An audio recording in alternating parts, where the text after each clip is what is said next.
What is up, you guys? It's your girl Amanda. If you are new here, hi, hello, and welcome. And if you are not, welcome back. I'm trying something a little different today. I am someone who is very into true crime. If I'm not watching a series, there is true crime on my TV.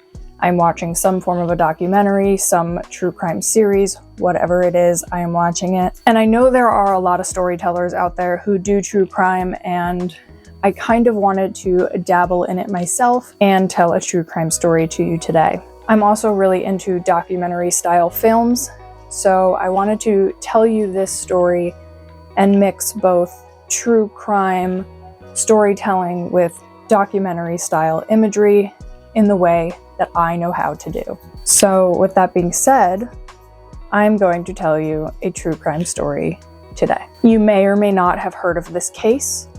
It is truly a remarkable case of tragedy mixed with resiliency and true perseverance. This is the story of Mary Vincent.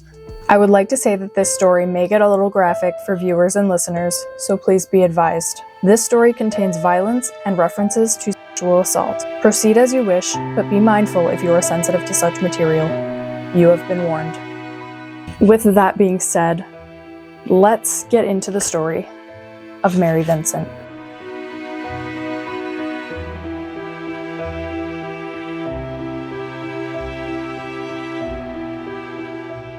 At the age of 15, Mary Vincent was an artistic teenager. She was living in Southern California, and she had huge dreams of traveling the world as a competitive dancer. At the age of 13, Mary performed a solo routine at the Miss Universe pageant. Mary also recalls that she used to do the makeup for her fellow peers, her fellow performers, if you will. Unfortunately, as optimistic and talented as Mary was, she wasn't getting the proper attention at home, some may say. Her parents were getting a divorce, and she really just wanted to get away from the emotional turmoil. She decided to start hitching rides to get to Northern California, to be by like-minded artists, and to be in an environment where she felt that she can grow as an artist. Believe it or not, hitchhiking was pretty common for young people in the 1970s. You didn't have a car, you needed to get around, you resorted to hitchhiking. So, fall of 1978, Mary hitchhiked her way over to the Bay Area to be amongst the other artists. This is where she lived on the streets for a while. She was homeless. Now, as anyone at that age would, she started to become a little homesick. So not wanting to go back to her parents, she decided she'd spend some time with her grandpa near Los Angeles. This was September 28th, 1978. Mary remembers being around a bunch of other people who were headed in the same direction. Specifically, she was standing by two other men to also be trying to hitchhike their way in the direction she was going. They were going towards LA, she was going towards LA, a lot of people are going towards LA. It was starting to get a little dark, and that is when a man named Lawrence Singleton pulled up in his blue utility-like van. The odd thing that happened at this moment was that this big van was empty.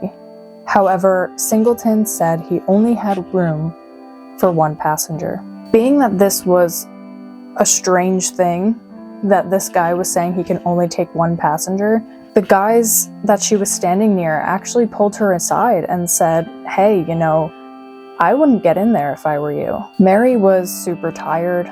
She was just anxious to get back to familiar territory and spend time with her grandpa, as anyone does. Once the switch flips in your head that you want to go home, you're going to do anything in your power to get home as soon as possible, in any way possible. So, Mary got in the van. The first hour of the ride was pretty normal. Singleton was driving a route out of the Bay Area to Southern California on Interstate 5. Mary felt fine and comfortable that they were going the correct way, so she actually felt comfortable enough to go ahead and fall asleep. When Mary wakes up, she realizes that they are no longer on a main road. Mary recalls passing a fast food place and the desert, or they're heading toward the desert. This is when Mary really realized that something was wrong.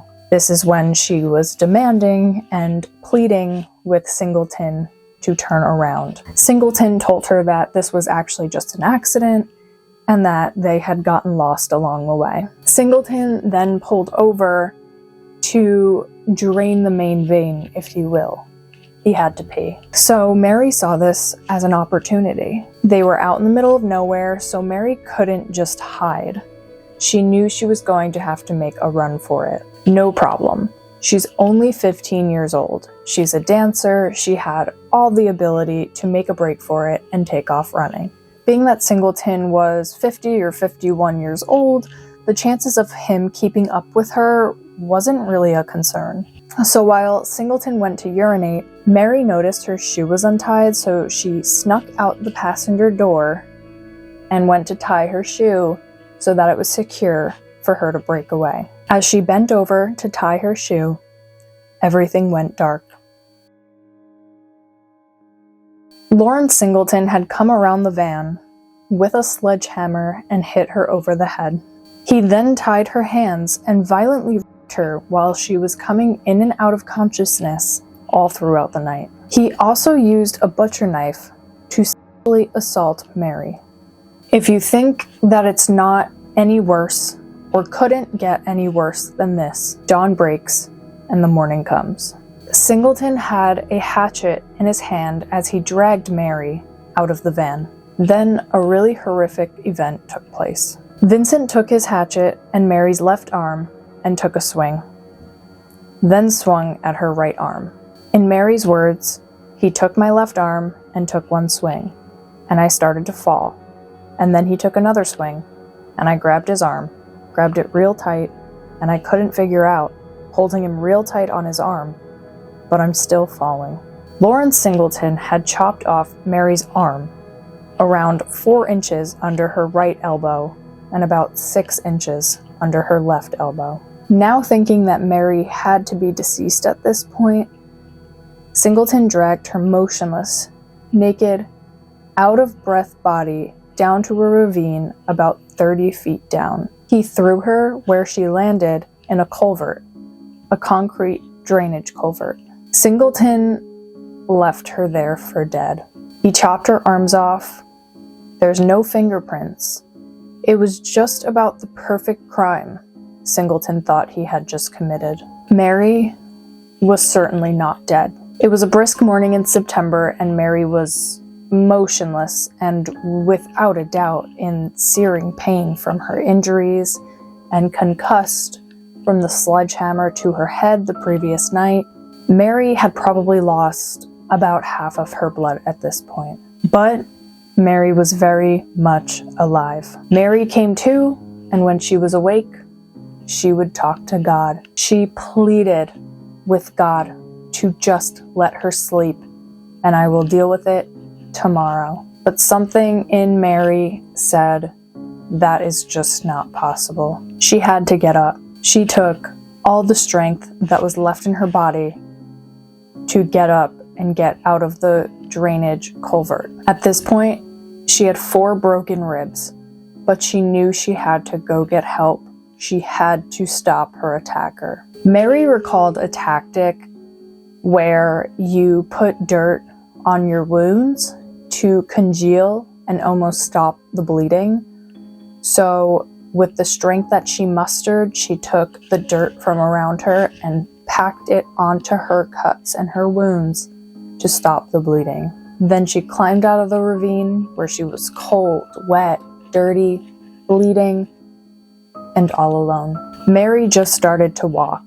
She was listening for cars or any sign of life that would help her get out of the desert. Mary eventually got herself to the main road. Can you imagine what it looked like if a car passed by and saw this girl covered in blood, beaten to shreds, and with no arms? The first car that came by Mary saw her and sped off after seeing the condition she was in. But then there was a couple who was on a honeymoon who just so happened to take the wrong turn and stopped for her. They pulled over. Initially, as anyone would be wary, they were nervous that the person that did this to Mary was still around and was still looking for her and would be back soon. Mary explained that they needed to get her to a police officer and then obviously to a hospital. The couple drove Mary to the hospital, and while wheeling her in, Mary saw a police officer and told them to get a pen and paper immediately, and she started spilling. She recalled the night's events to the officer. Somehow, even in the state she was in, she was able to accurately describe Lawrence Singleton to a sketch artist. She recalls being so detailed that even a blind person would be able to know what Lawrence Singleton looked like. With such luck, it worked. It was less than 10 days later that a neighbor actually recognized the sketch and led to Lawrence Singleton's arrest. He was at his second home in Nevada at the time. It was 6 months after the truly horrific night that Mary endured with Singleton that a jury found him guilty on multiple charges: mayhem, kidnapping, rape, sodomy, attempted murder, and forced oral copulation. Mary testified against him and pointed directly at him with her newly fitted prosthetic arms. She recalls having no fear at the time, just unbelievable anger. Unfortunately, the laws of sentencing are not what they are today. Lawrence Singleton was only sentenced to 14 years in prison. Mary also recalled Singleton whispering to her on the way out of the courtroom, saying, "If it's the last thing I do, I'll finish the job." I couldn't imagine knowing that my attacker, who did these gruesome, horrific crimes to me, was only going to sit in prison for 14 years. He was going to walk free in 14 years and admitted that he wanted to finish the job. And Mary, she was scared. So now Singleton was serving out his sentence at a San Luis Obispo prison. Sadly, he was paroled after 8 years of time served. Only 8 years. That is almost only half of his sentence. While Mary, who never thought that she would be able to have kids due to her injuries, claiming that her insides were shredded, miraculously had 2 boys in the 1980s. So since Singleton was getting out on parole, Mary really feared for her and her family, her kids, that she actually moved to Gig Harbor, Washington in 1987. Mary was in a constant state of fear. She was on the move from the Pacific Northwest in California. Mary had every right to be afraid because Singleton struck again. Now living in Florida after getting out of prison in February of 1997, Singleton stabbed a 31-year-old prostitute to death in his Florida home. Her name was Roxanne Hayes. In defense for Roxanne, Mary came out of hiding and testified on her behalf. She claimed she needed to come forward and that if she didn't, she was going to be Singleton's next victim. She was also so angry at the legal system at this point, considering Singleton just had a really short sentence for the gruesome, horrific crimes that he had done to Mary. A year after the murder of Roxanne, Singleton was sentenced to death, but actually died in jail from cancer 3 years later in 2001. This struck a big chord nationally. It did not sit right with people that Singleton served such a short prison sentence. Mary became a huge advocate for crimes victims' rights in the 1980s and 90s. She did a large number of public speaking events and spoke on national television across the country. She was so adamant to spread the word and change the laws surrounding early releases from prison. Mary actually went to Washington, D.C. in 1988 to testify in favor of the No Second Chances for Murderers, Rapists, or Child Molesters Act, which encourages states to give long sentences to people committing those kinds of crimes. She even helped pass the Singleton Bill in California, which stops any release of criminals who torture during their crimes. Mary took a really long time to adjust to life after this horrific event. Almost 30 years it took her to finally feel comfortable. Rightfully so. I mean, this was a gruesome crime.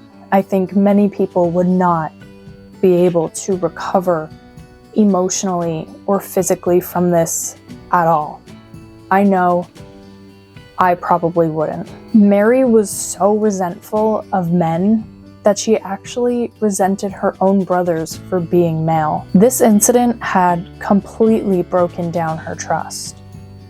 However, about 15 years ago, she met her now husband, who she started to trust and let go again. She was finally able to put her guard down. From the wise words of Mary Vincent, now Mary McGriff, I held on to such hate, anguish, and sorrow for so long. The most important thing people should do is let go of their hate. You don't have to forgive or forget, but let go of the hate long enough to realize how good it feels when it's all gone. To Mary, I absolutely commend her for her bravery, perseverance, resiliency, and for being an advocate for the people who may have also endured a serious, gruesome, horrific crime like her own. She is an amazing, amazing woman, an absolute hero. If you want to watch Mary tell her story and her encounters, it is on the TV show I Survived on Season 3, Episode 1. So be sure to check it out to see and hear Mary's side of the story. I hope you guys enjoyed this video. I tried something a little different today, and I just want to see how it turns out and what I can do with it. But either way, I hope you enjoyed. I truly enjoy this kind of stuff, so if you do too, make sure to give this video a like and hit my subscribe button. Stay a while. And I will see you on the next one. Bye.